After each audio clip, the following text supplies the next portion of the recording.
Y esta sería aquí.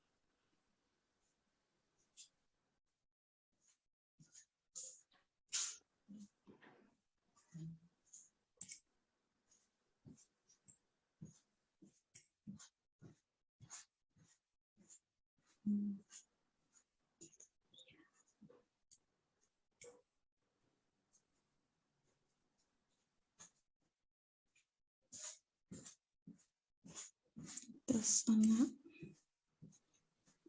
Mi nombre.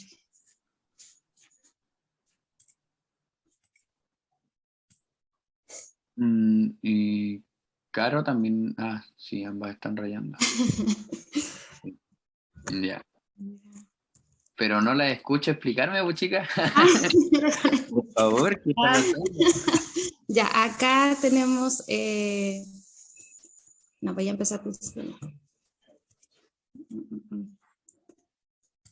el clímax. Sí. Estaría. Ay, ay. Clímax de compradores. Sí. Ay, me equivoqué. Yo no lo puedo borrar.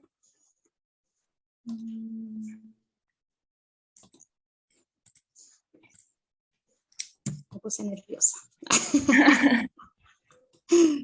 Ahí sí. Ahí. Ya, perfecto. Ahí tienen el clímax de compradores. Perfecto. ¿Qué sigue? Sí. Pero ay, se me borró. En esta zona están los vendedores. Ya. ¿Qué tipo de vendedores? Retail. Perfecto. Y los compradores. Sería acá porque ya en este punto podríamos decir que es un sprint. Bien, muy bien. Bueno, y acá está la... Después el UT estará acá arriba. Ella vino a sacar estos vendedores retail. Perfecto. Acá tenemos el retest de este UT. Ok. Vamos bien. Excelente. ¿Qué viene ahora? El torpedo. Ahora viene el torpedo. Sí, el torpedo. ¡Vamos, Nicole! Carolina. La vela de... No, sí, viene algo antes. La distribución, no, La vela de... Ah. no, antes de eso.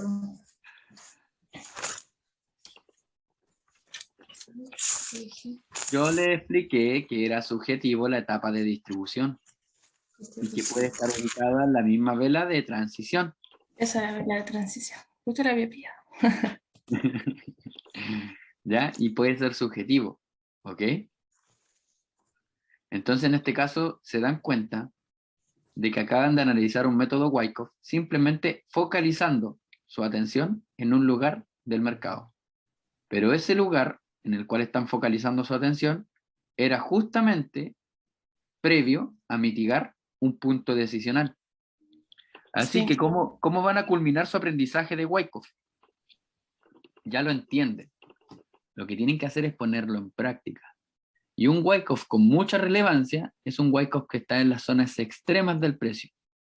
En niveles de H4, niveles diarios, H1, extremo, quiere decir en algún punto que puede ser, por ser en este caso, si me ayudan borrando lo que hay en la pantalla, por favor, por ser un Wyckoff acá arriba puede tener mucha coherencia, puede empezar a caer.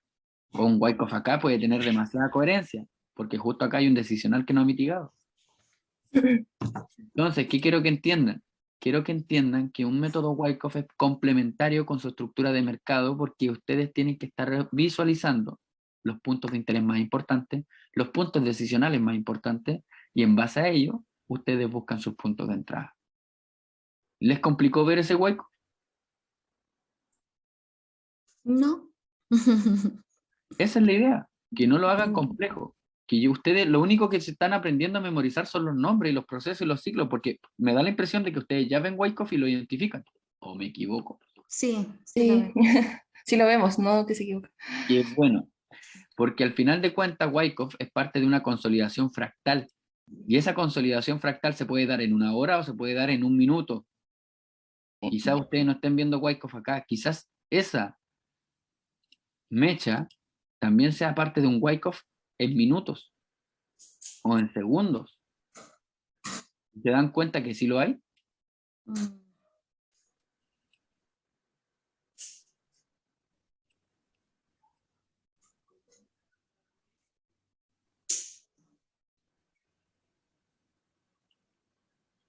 ¿Lo ven? Sí. Y acá arriba hay otro Wyckoff. Y aquí en segundo hay otro Wyckoff. Así es el mercado, fractal. Entonces, ¿qué va a pasar con el precio? Ustedes entraron en el retest. ¿Se les dio su trade? Se les dio su trade. Ahí tienen su trade. Ventas por mercado en dólar yen. Ni siquiera en el oro. En dólar yen.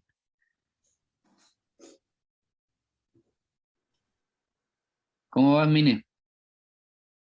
Bien, mano. Aquí escuchando.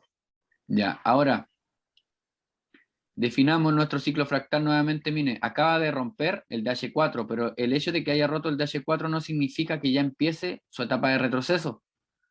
Entonces hay que definir el último máximo y el último mínimo de H1. Porque ya tenemos Ok. nuestro rompimiento estructural en H4, ¿cierto?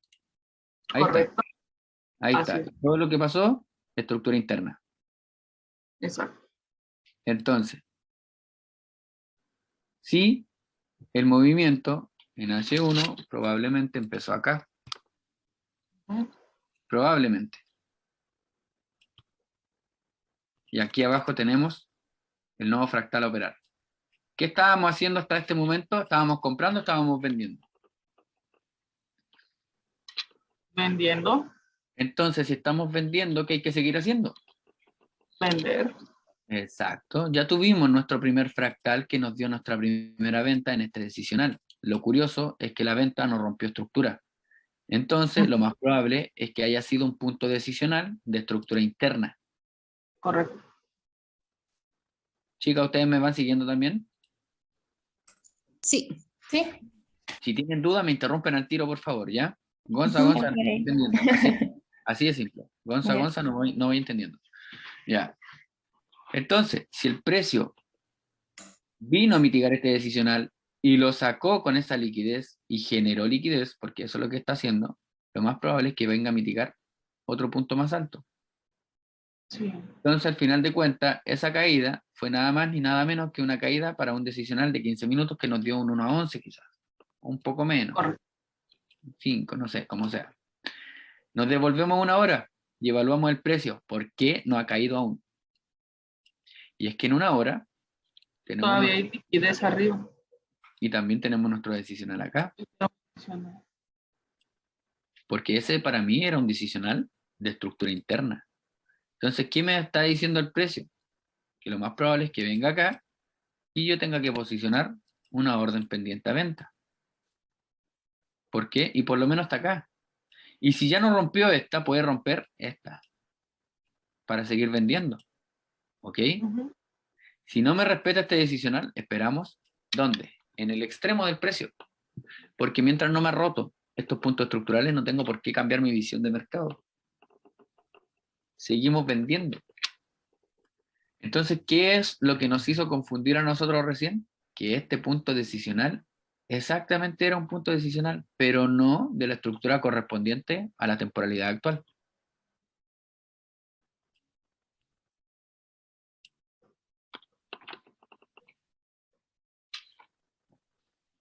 Ya.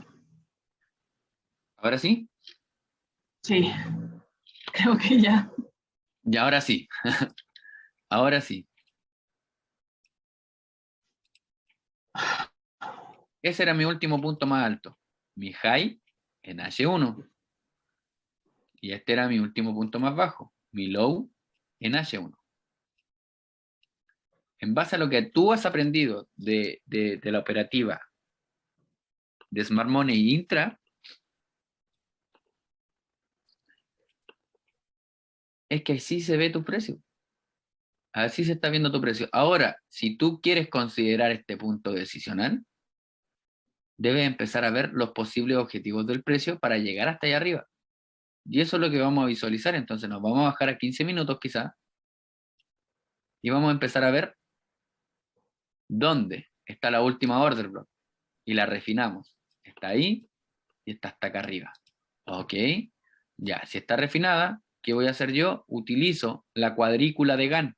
Ustedes se van acá y van a utilizar la cuadrícula de Gann. Esta cuadrícula de Gann es igual que Fibonacci, es igual que cualquier otra herramienta. Simplemente me muestra el extremo y extremo de un precio y el 50%. Por eso es igual a Fibonacci o es igual a esta herramienta de rango de fecha y precio. Es lo mismo. Ok. ¿Ya? Es lo mismo.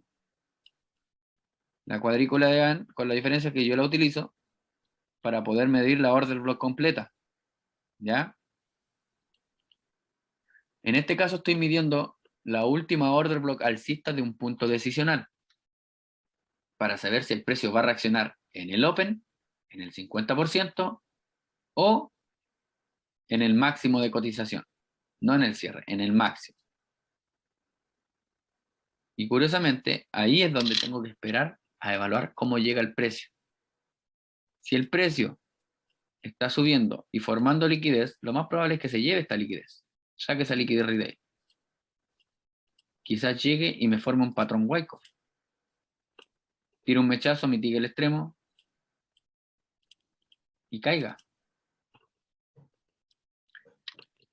Yo sé que estamos vendiendo y que podemos tomar entradas por riesgo, pero lo principal es que ustedes entiendan es que si hay estructura alcista, lo mínimo que deberíamos esperar, ¿qué es?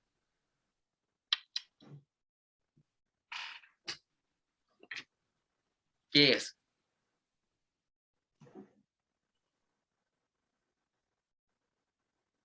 ¿Qué deberíamos esperar? ¿Cómo? Un boss. Que llegue a la zona, güey. No. O Y sea, ver cómo. sí, evidentemente nosotros esperamos a que llegue nuestro objetivo, pero principalmente, aparte de que llegue a nuestro objetivo, nosotros tenemos que esperar Un a que boss. una vez llegue en la temporada interna, la temporalidad interna, como lo acaba de decir Ceci, tenemos que esperar un boss, un quiebre estructural en contra. Y aquí entramos en esta zona. Claro. Y ahí es nuestro punto de entrada. Lo que te decía a ti, Javier, era que te bajaras a 5 minutos con la intención de ver que el precio te hiciera eso, para entrar por confirmación y no estés entrando por reacción. Porque quizá el precio en 5 minutos haya llegado, tú hayas puesto un sell limit, te haya activado y el precio te haga esto. Te siga formando máximo más alto en 5 minutos o en 15 minutos. Entonces, ¿tuviste tu verdadera confirmación? No la tuviste. Y entraste por riesgo, no, asumiste el riesgo. Entonces, por eso que uno se baja 5 minutos. Para poder observar la estructura de mercado en 5 minutos. Si yo en una hora estoy definiendo que la estructura es bajista, perfectamente bajista, y me está formando el mercado de este tipo de patrones, antes de llegar acá arriba, el mercado me tiene que formar subestructuras para construir ese camino de retroceso, para poder seguir vendiendo en esta zona decisional. Ese camino posiblemente lo está construyendo ahora. Y es por eso que uno debe analizar la estructura de mercado interna, cómo se está formando, qué tantos máximos ha formado, si ha roto estructura o no. Y es lo que ustedes tienen que aprender a saber leer. ¿Me explico? Sí. ¿Qué está construyendo realmente el precio acá arriba? La estructura externa a mí me sirve para medir la dirección del mercado, para evaluar la dirección del mercado. Y la estructura interna me sirve a mí para ver cómo se construye la estructura externa, por dentro, por el interior. ¿Dudas, preguntas, consultas hasta acá? No, ¿Todo claro entonces? Ahora, si me rompe el fractal de 1 hora, la cosa es sencilla. Este pasaría a ser mi extremo, aquí abajo, este es mi extremo, y este pasaría a ser quizás mi punto decisional. ¿Por qué? Porque el precio estaría construyendo una estructura de esta manera. Y cuando se regrese, armando su retroceso, va a venir a buscar quizás este decisional o este punto decisional. Recuerden que yo les explicaba que un punto decisional es donde se originó una order block que hace el rompimiento de estructura. Aquí ya tenemos nuestra order block. Lamentablemente es demasiado amplia, pero el precio puede llegar acá y subir. En caso de cambiar la estructura. En caso de continuar a la baja, va a llegar a este decisional o a este extremo y caer. Pero para que llegue ahí, hay que observar qué cosa, cómo construye su camino subestructural. Si sigue rompiendo hacia el alza o no. Es por eso que deben saber, observar y entender bien la estructura de mercado. ¿Cómo van hasta acá? Súper bien. Bien. Genial. Nos devolvemos ahora y con eso tu análisis estaba correcto, Mine. Estaba muy bueno. Lo que a ti te hacía falta ver era los posibles puntos de reacción y por qué. Ahora, lo que sí se me olvidó decirle, tengo un punto decisional acá. ¿Cuáles son los objetivos del precio para que llegue a ese punto decisional acá? Eso también es importante. Empezamos a señalar. Lo primero que teníamos acá era imbalance. Chicas, con ustedes vi imbalances. No, Ya. No. Un imbalance es una vela de mucha liquidez, bullish o bearish engulfing, ¿ya? Una vela que cae como esta, fuertemente. Por lo general, esos imbalances se originan posterior a generar un decisional. Si se dan cuenta, miren. ¿Se dan cuenta? Que los puntos decisionales son los principales creadores de esos imbalances. ¿Ya? ¿Qué quiere decir un imbalance? O vacíos de liquidez, que te va a generar una vela de este tamaño, quizás muy grande. Y anteriormente también va a haber otra vela y después también va a haber otra vela. Esas velitas van a generar una mecha. Todo lo que no cubra la vela siguiente o la vela anterior es un imbalance. O sea, todo lo de acá son vacíos de liquidez.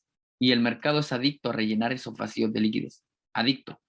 Y la teoría nos dice que por lo general baja a rellenar por lo bajo el 50% de desimbalance. Y a veces es exacto. O sea, te tira un mechazo, lo rellena y después continúa con su objetivo. ¿Ok? Entonces, cuando esto pasa, ¿cómo se mide el imbalance? Se traza esta misma, el abanico de Gann, o la ruta, el rango de precio y ruta, se traza desde la mecha anterior hasta la mecha siguiente. Y todo lo que queda ahí con cuerpo de la vela es el imbalance. Entonces, yo voy a operar hasta el 50% de desimbalance por lo menos. Hasta ahí el precio puede llegar. Si no lo ha mitigado aún, lo va a mitigar en un futuro. Va a empezar a caer, va a empezar a caer, va a venir, lo va a rellenar y quizás empiece a subir. Eso es un objetivo del precio. Los imbalances son objetivos del precio. ¿Ya? ¿Lo entendieron bien? sí, súper claro. Ya. Sí, está claro. Genial. Entonces, empezamos a ver los objetivos del precio. Los imbalances. Hay imbalance acá, ya, este imbalance ya se rellenó porque el precio llegó por acá arriba. Está relleno. Hay imbalances por acá también. Yo creo que si nos bajamos a 15 minutos podríamos observar con mayor claridad si hay o no hay imbalance. Y eso es lo único que no me gusta. Que ni en 15 minutos hayan imbalance. Porque si ustedes observan la última velita de acá, la más grande, cayó y no me cubre el imbalance, o sea, no me genera imbalance porque ambas velas rellenaron el imbalance antes de caer. Sí. Esta velita me dejó imbalance, pero ya se rellenó con esta vela. Esta vela fue una vela de liquidez enorme. Me dejó un imbalance aquí, cuando estaba en su etapa de formación, acá, pero ya se rellenó con esta vela. Entonces, si yo estoy viendo que el precio me dejó un imbalance aquí, ese es un objetivo del precio, y no lo ha rellenado, es un objetivo para el precio. ¿Pero qué pasó? Que ya lo rellenó. Porque el mercado, como les dije, es adicto. Esos son los primeros objetivos del precio. Los objetivos del precio. Entonces, como no tengo este punto decisional con imbalance, lo que sí tengo es formación de liquidez interna en ese máximo que aún no se la lleva. Y es lo único en lo cual me puedo amparar. O quizás enfocarme que todo eso es liquidez. Hasta allá arriba, por lo menos.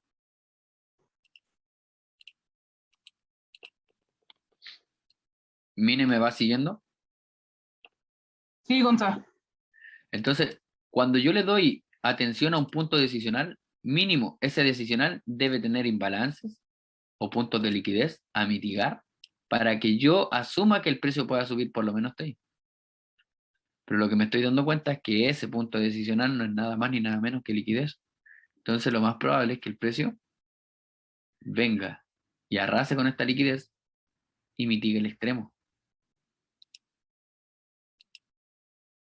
Y ahí empezamos a tener coherencias para los análisis. Ceci y Caro, ¿hay algo de lo que yo haya explicado que no hayan entendido? Yo entendí por lo menos todo.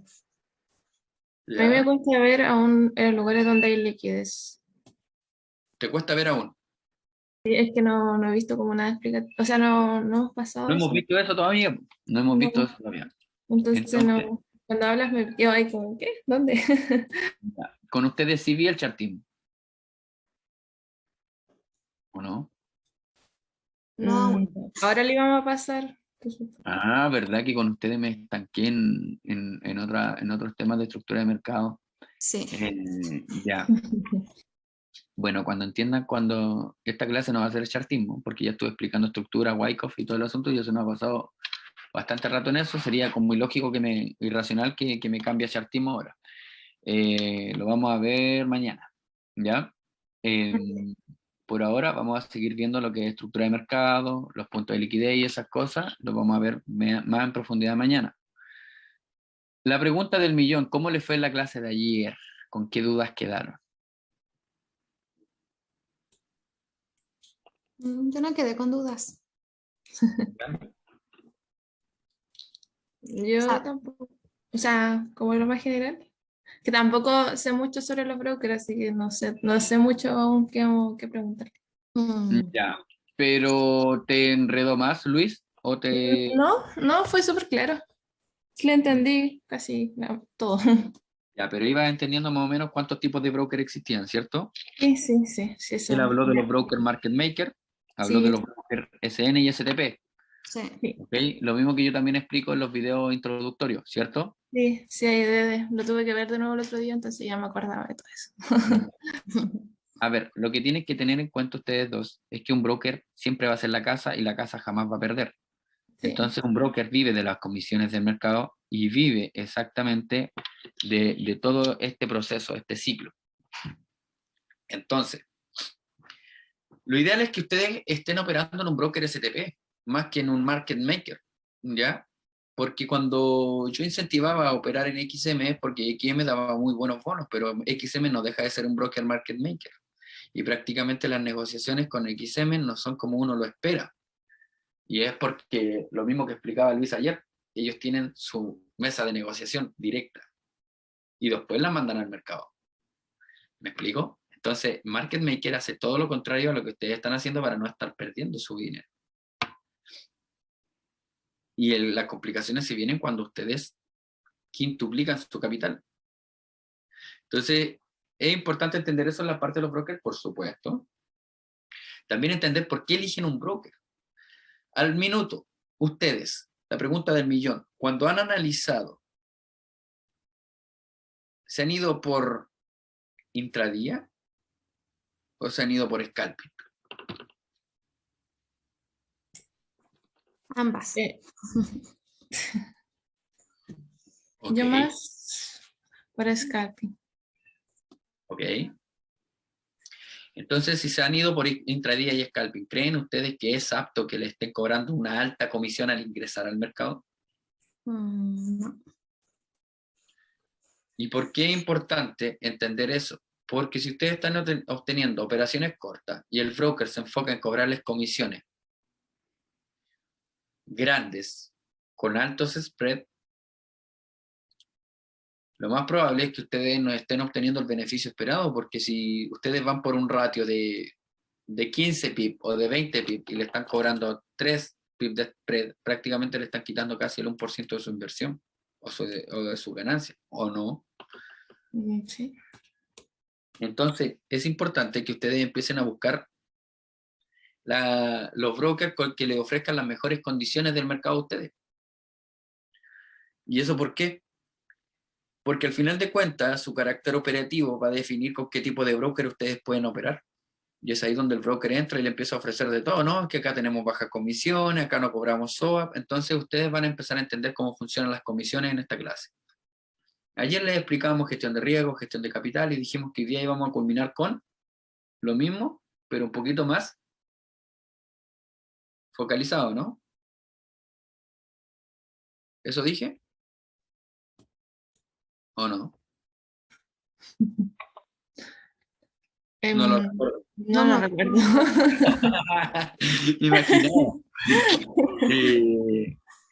Bueno, el tema es que ayer estuvimos viendo gestión de riesgo. Ambas hicieron su tarea y a ambas le quedó muy bien la tarea. ¿Ya? Y esa clase se complementó también con la clase de los brokers que ayer impartió Luis Sandoval. Y cuando ustedes le preguntaron sobre el margen libre de una cuenta, quiere decir que ustedes también van a tener un apalancamiento. 1 a 100, 1 a 200, 1 a 400, 1 a 888. Ese apalancamiento a ustedes les va a permitir dos cosas. Primero, entrar más sobreloteado al mercado para obtener un buen beneficio. Y segundo, el apalancamiento también a ustedes les va a dar la opción de entrar más veces al mercado. Pero hay que tener cuidado, porque el margen libre de una cuenta se cuida. Por ser cuando yo estoy entrando, y Luis recomendó no bajar del margen libre más de $1000, ¿a qué se refería? Que ustedes pueden tener muchas operaciones en profit, pero pueden estar utilizando todo el margen completo de su cuenta. Y cuando hablamos del margen libre es la disposición de dinero que ustedes tienen para operar. Siendo el caso hipotético, si ustedes tienen una cuenta de $5000 y tienen un margen libre de tanto capital, ustedes ingresaron a 5 lotes con un stop loss de 30 pip. De inmediato su margen libre se ve reducido. ¿Por qué? Porque acaban de utilizar una cantidad de dinero traducida en lotaje. ¿Cuánto fue el dinero que usaron si su cuenta era de $5000, haciendo el caso hipotético de que su cuenta era de $5000 y ustedes utilizaron $500? Se redujo considerablemente el margen libre en $500, un poco más. Si su operación va en profit, va muy en profit, y ustedes deciden ingresar a otra operación, considerando ese profit, que es el peor error que todos hacen, porque la plata no es suya hasta que ustedes cierran la operación. El problema radica en que las personas o la gente asume que ese dinero ya está en su bolsillo. Y eso no es nada más ni nada menos que un margen flotante. Eso es el denominado flotante. Y el margen libre sigue siendo el mismo. El mismo que se redució cuando ustedes ingresaron al mercado, va a ser el mismo margen libre que ustedes van a tener disponible en su cuenta si es que quieren aperturar una nueva posición al mismo tiempo. Por ser ustedes aperturan ahora una nueva posición y esta vez va a ser de un margen de $1000. Están entrando con un riesgo de $1000 porque asumieron que llevaban ganancias en su margen libre de la cuenta. Y ahora ya no tienen menos $500, sino que tienen menos $1500. Y a pesar de que vayas en profit, se va reduciendo tu margen libre. Paso a paso. Y puedes tener abiertas muchas operaciones en profit, pero si tu margen libre llega a 0, ahí viene el peligro. Porque si la operación se te empieza a devolver, tu MetaTrader va a empezar a descontar. Y ahí vas a llegar al denominado margin call. ¿Ok? ¿Me van entendiendo? ¿Me van siguiendo? Sí. ¿Ambas? Sí. Ya. Entonces, cuando llegamos al margin call, significa que exceden el margen disponible para operar. Y es por eso que a pesar de que vayan muy en profit, tienen que controlar su gestión de riesgo, porque al final de cuentas, el margen es lo que le permite a ustedes tener tantas operaciones abiertas con cierto lotaje. ¿Me explico? Entonces, si ustedes van a estar teniendo muchas posiciones abiertas, recuerden que no deben considerar su dinero flotante porque aún no es suyo y no es parte de su margen libre, aún. Y por eso es necesario también ver la equidad de su cuenta. Porque la equidad es las pérdidas más las ganancias, pero sin el flotante.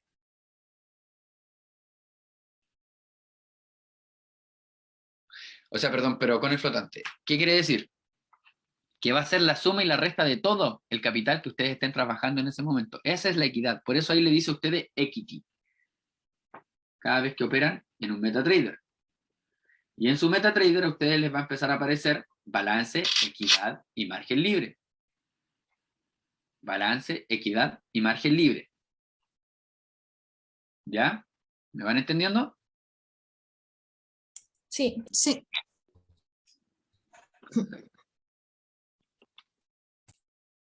Entonces, lo más importante es que ustedes empiecen a entender cómo funciona MetaTrader.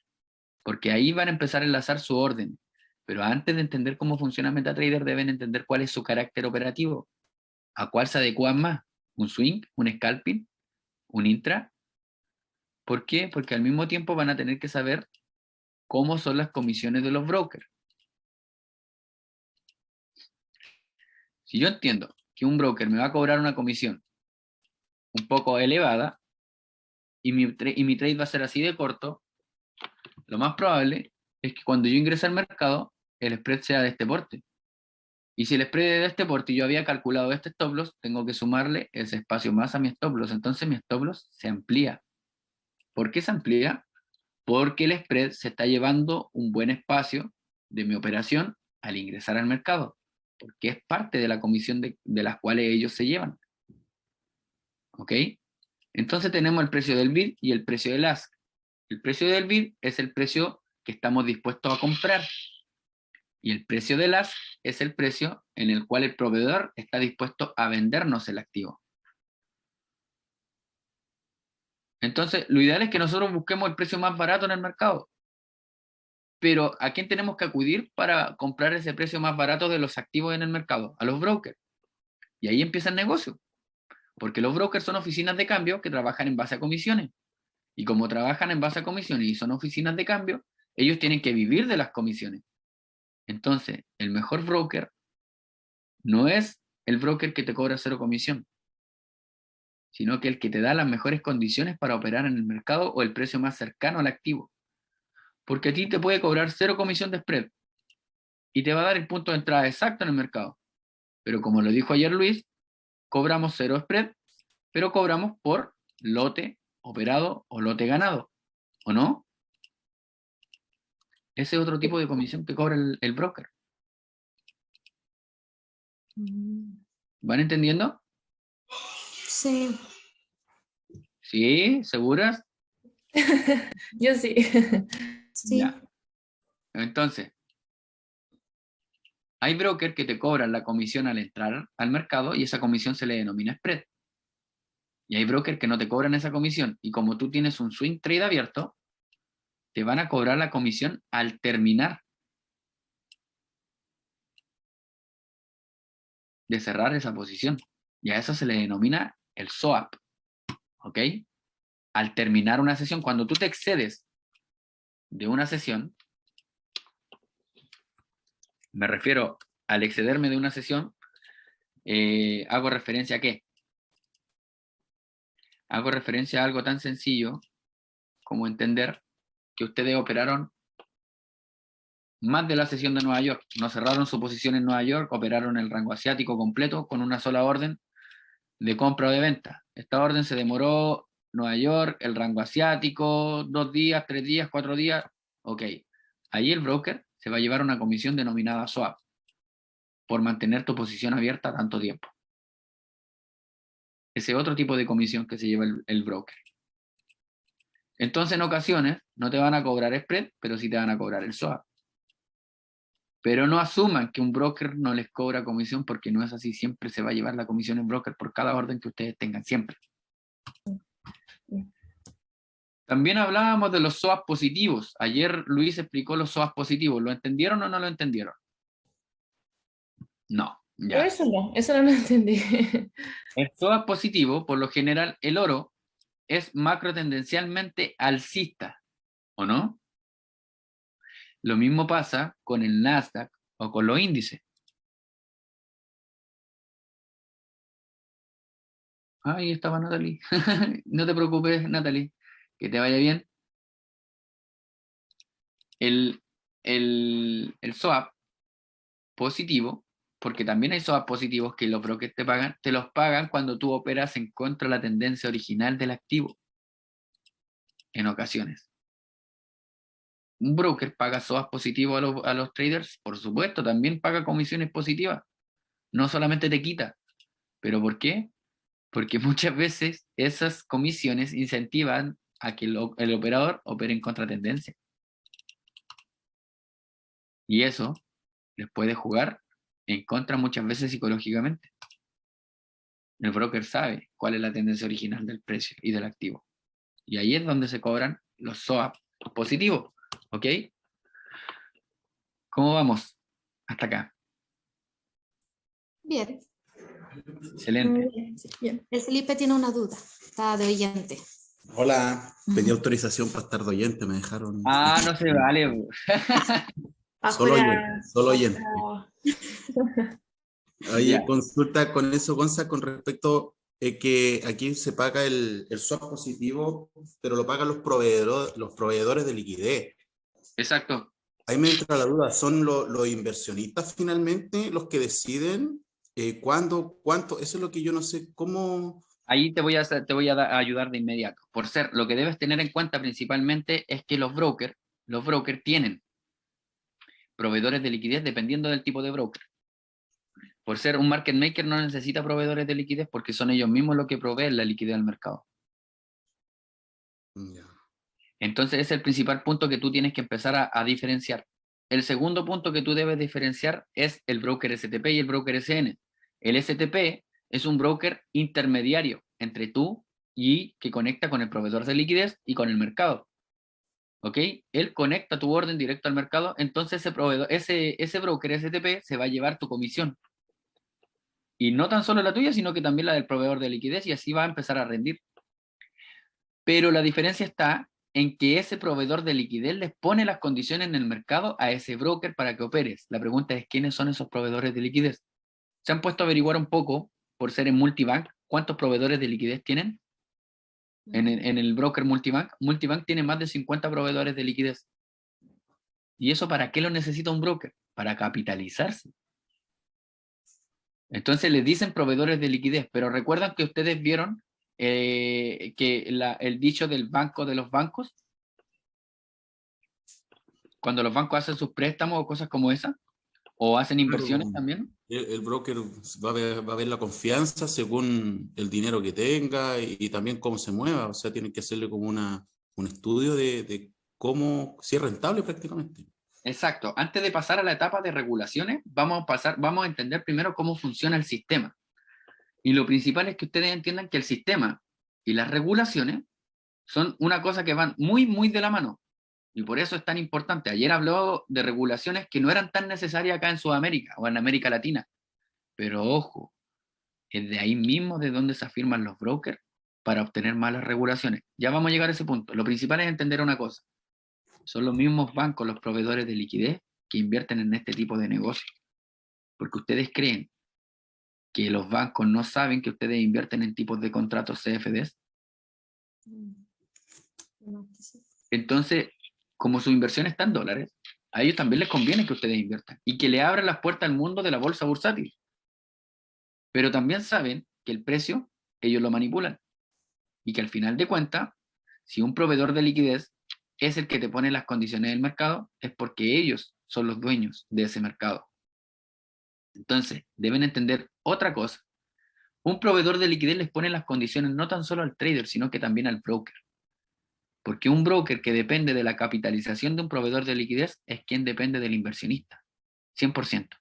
Y esa es la gran diferencia entre un broker market maker y un broker STP o SN. El SN, por diferencia, no tan solo consigue la capitalización de uno, sino que también de ambas partes. ¿Ok? Entonces,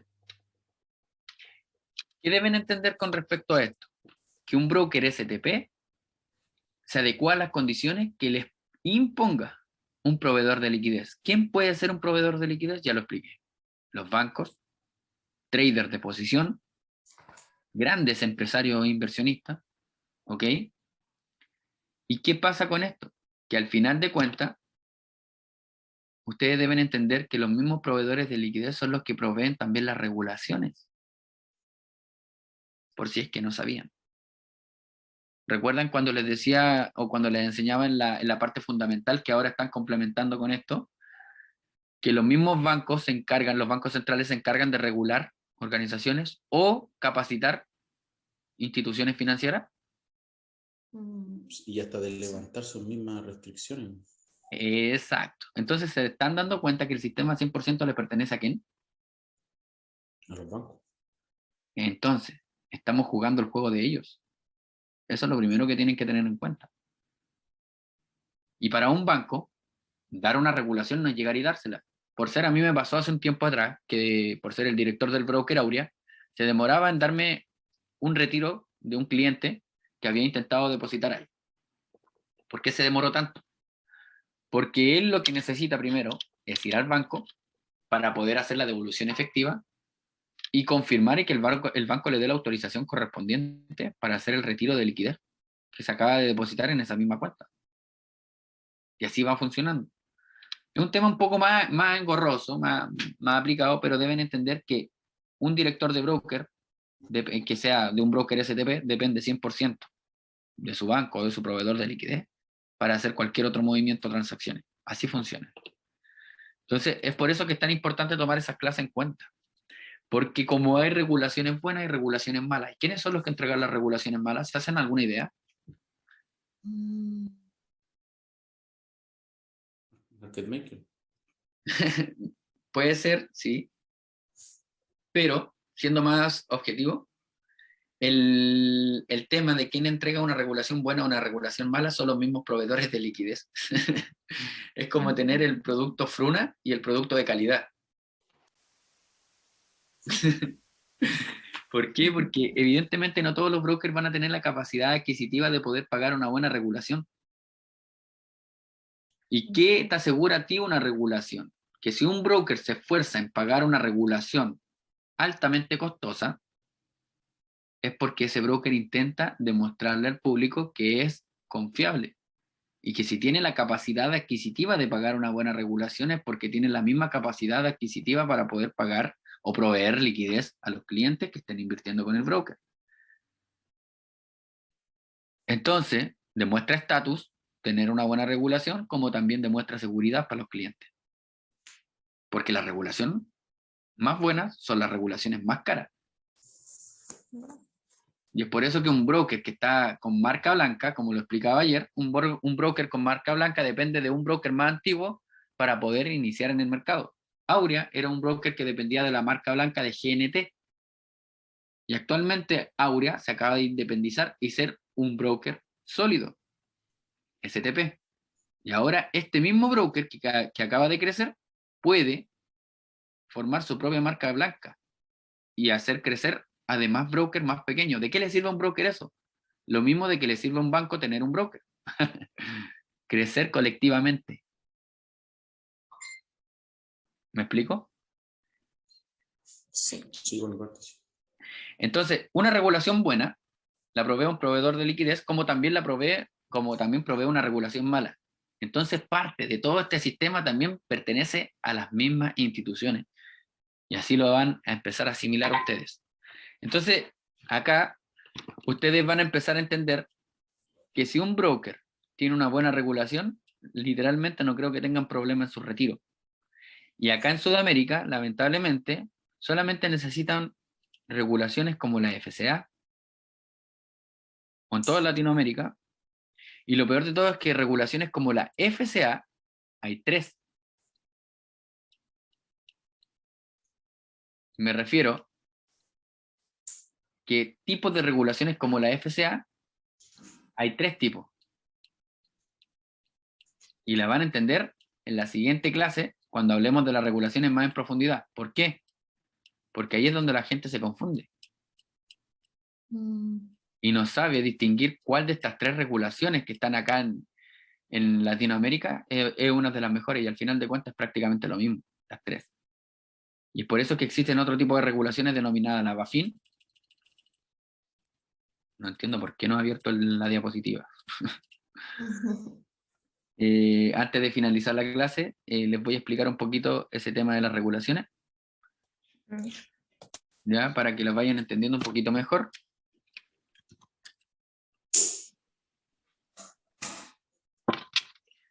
Porque ustedes se están metiendo en un sistema que deben conocer al revés y al derecho.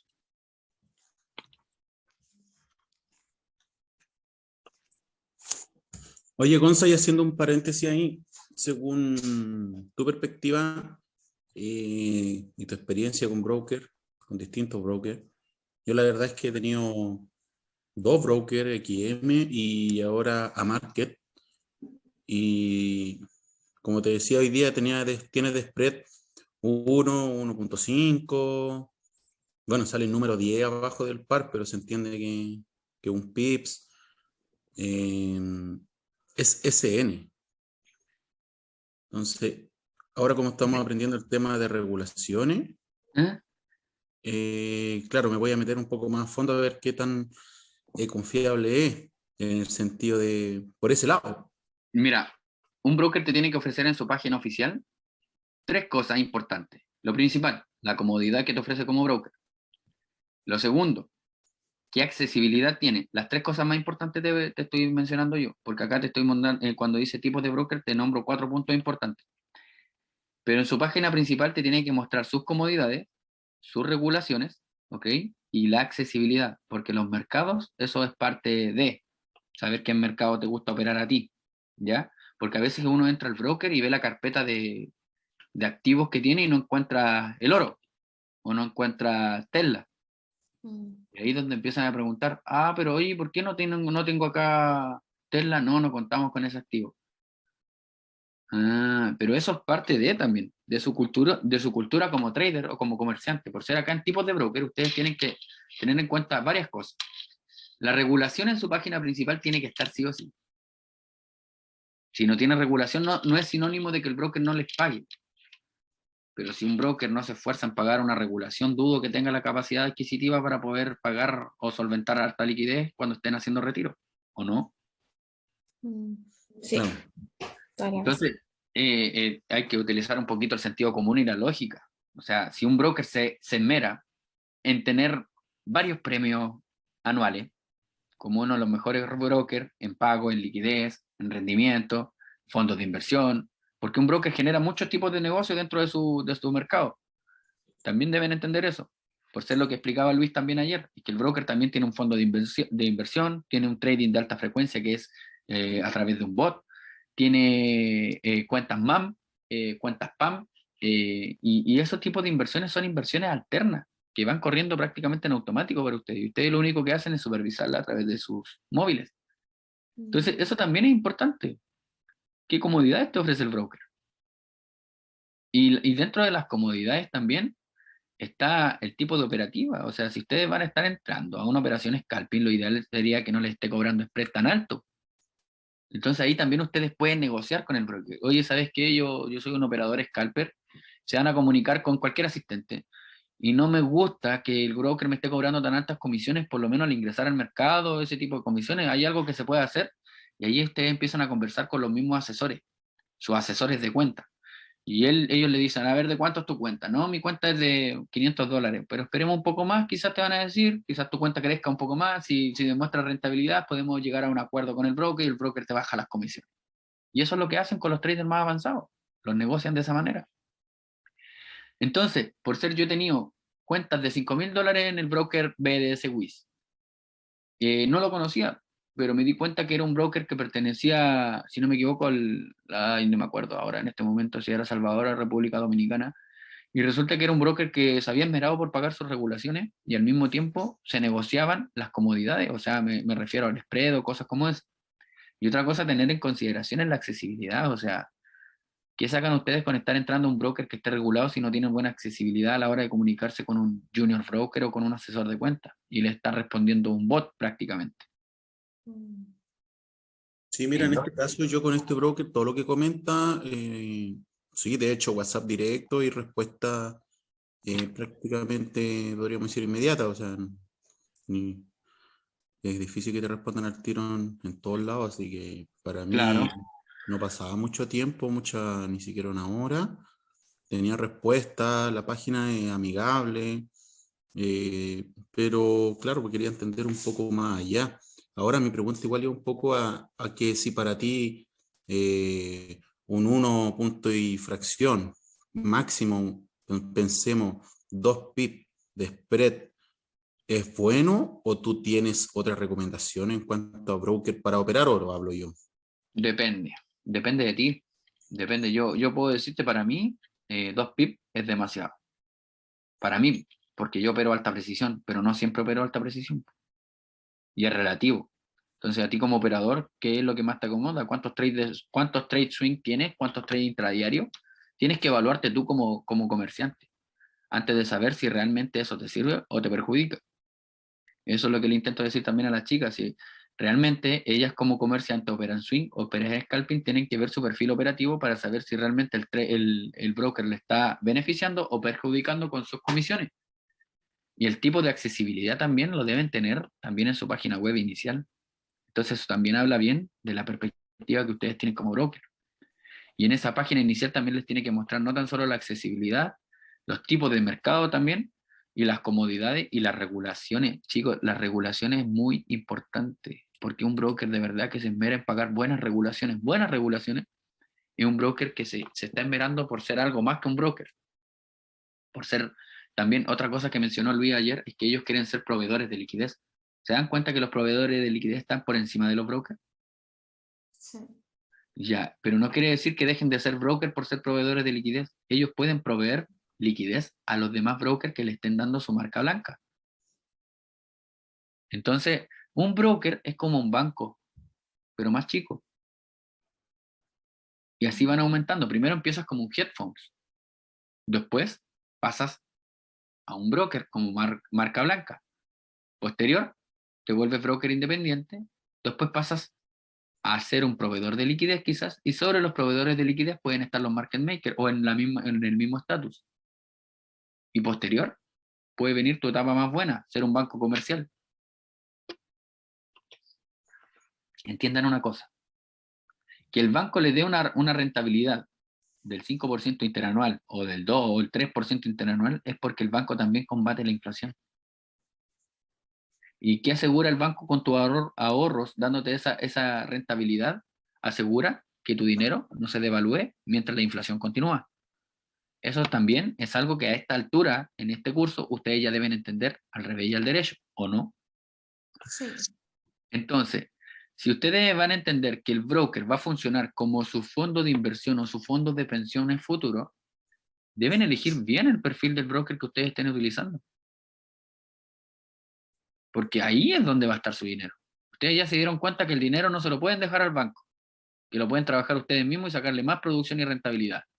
Pero si el día de mañana ustedes se demoraron 7 años en sacar una producción de $200.000 por ustedes mismos o de $500.000, ¿les va a gustar la noticia que el día de mañana el broker diga, ok, quebramos o desaparecimos? Yo creo que a nadie, ¿o no? No. No. Entonces, ¿Es importante que el broker tenga regulación? Sí. ¿Por qué también es importante? Porque una regulación no solamente te obliga a pagar, sino que también es un seguro que el broker está pagando.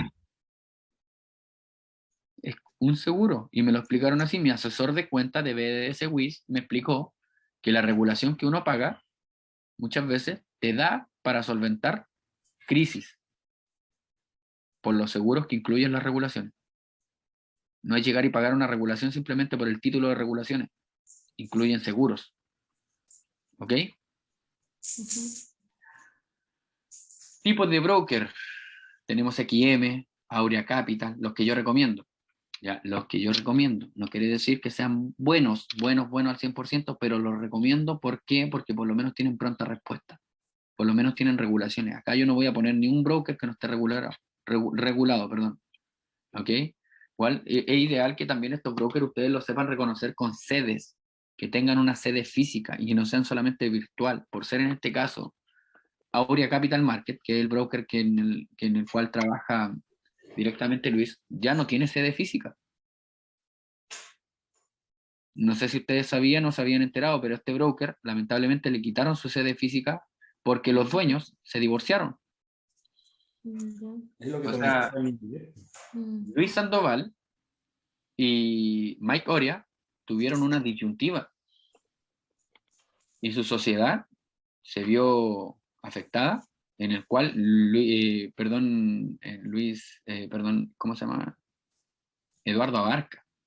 Eduardo Abarca y Mike Oria se separaron y Eduardo Abarca se quedó con el broker Aurea porque acusó a Mike Oria de desviación de fondos. Era el otro dueño. ¿Qué significa eso? Que cuando tú inviertes en un broker, en un fondo de inversión, tiene que estar la firma de ambos y el fondo de inversión tiene que estar manejado por ambos. En este caso son los dos los dueños. Pero lamentablemente mucha plata llegó y Mike Oria agarró ese dinero y lo metió a su cuenta personal de trading. Y él se salió acusando a Eduardo Abarca de que él era. Y por difamación Eduardo Abarca demandó a Mike. Entonces, esos temas legales son de ellos, porque el broker está obligado a pagar. Y mientras pasaba esa cosa, todas las personas empezaron a armar polémica, pero José Eduardo Abarca pagó igual el dinero. Y eso es porque el broker tiene la capacidad de poder solventar ese tipo de crisis, incluso interna. Y a pesar de que no tengan sede, son un broker que siguen pagando la liquidez correspondiente y van a tener sede actualmente. Simplemente las sedes se las quitó Mike Oria. Y la sede que tenían como Aurea antiguamente ahora se llama Diversif. Entonces, ¿qué quiere decir esto? Les dejo el dato de que si por ser ustedes operan en un broker, lo ideal sería que el broker tenga sede también. Para saber dónde llegar. En caso ya no desaparezca. Directo a Panamá. Recursos e instrumentos que ofrece cada broker. Preferencia de los usuarios por cada uno de ellos. Ya, porque va a depender de lo que ustedes estén operando. O sea, cuando hablamos de instrumentos, hablamos del tipo de contrato que ustedes operan. ¿Qué contrato están operando ustedes en este mercado?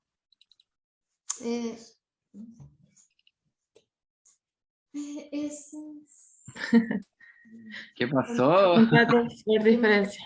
Exacto. CFD. Y acá dice, depende de la comodidad que nos ofrezcan más la pronta respuesta. ¿A qué se refiere con pronta respuesta? Esto es subjetivo, porque también podemos hablar de la pronta respuesta de los analistas o de los asesores de cuentas, pero también hablamos de la pronta respuesta sistemática, cuando uno ingresa una orden en el mercado. ¿Se han dado cuenta que en ocasiones el MetaTrader se demora mucho en tomar una orden? Por ser a Felipe hoy día no le tomó una orden. Sí. Es importante también que ese broker tenga una buena conexión directa al mercado bursátil, porque en el momento en que uno hace clic, lo ideal sería que agarre nuestro mejor punto de entrada, nuestro punto más barato, nuestro punto más caro. Regulaciones más relevantes para tener en consideración, ¿ya? Tenemos acá varias de las regulaciones que, van a disculpar lo HD de la imagen, pero, pero son regulaciones que ustedes deben tener en consideración. Recuerden que yo les nombré la FSA Sí.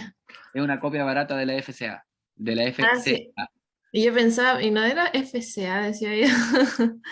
Y es por eso que ahí entra el tema de Latinoamérica. Porque el broker Aurea sabe que tiene ahí un vacío legal. O sea, no un vacío legal, sino que sabe que tiene ahí Algo pendiente. un punto a favor. A ver. ¿Por qué ese punto a favor? Porque puede operar con una regulación más barata, siendo que estamos en Latinoamérica. Y la FCA pertenece ¿a qué país? ¿Lo saben ustedes? Mm, Puede ser Panamá. No sé. No, estamos a la yunte. No, no sé. Bueno, para eso estoy yo. Ujú. Lo principal es que ustedes empiecen a entender que las regulaciones pertenecen algunas a las, ¿cómo se dice? A las naciones más importantes del mundo, ¿ya?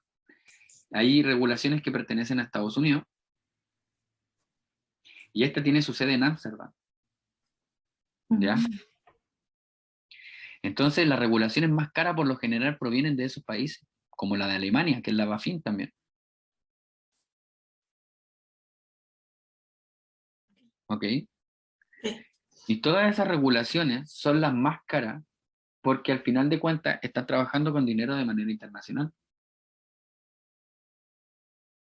Entonces, si ustedes se ponen a fijarse en este preciso momento, Aurea tiene la FCA. Y hay 3 tipos de regulaciones FCA que son como unas copias baratas de la FCA. Y ellos tienen la FSA. Entonces ahí empiezan a entender ustedes que no todas las regulaciones son igual de buenas como lo hacen ver. Entonces es importante que ustedes entiendan cuáles son las verdaderas regulaciones más relevantes en este mercado. Sí. ¿Ok? Ok. ¿Dudas, preguntas, consultas hasta acá?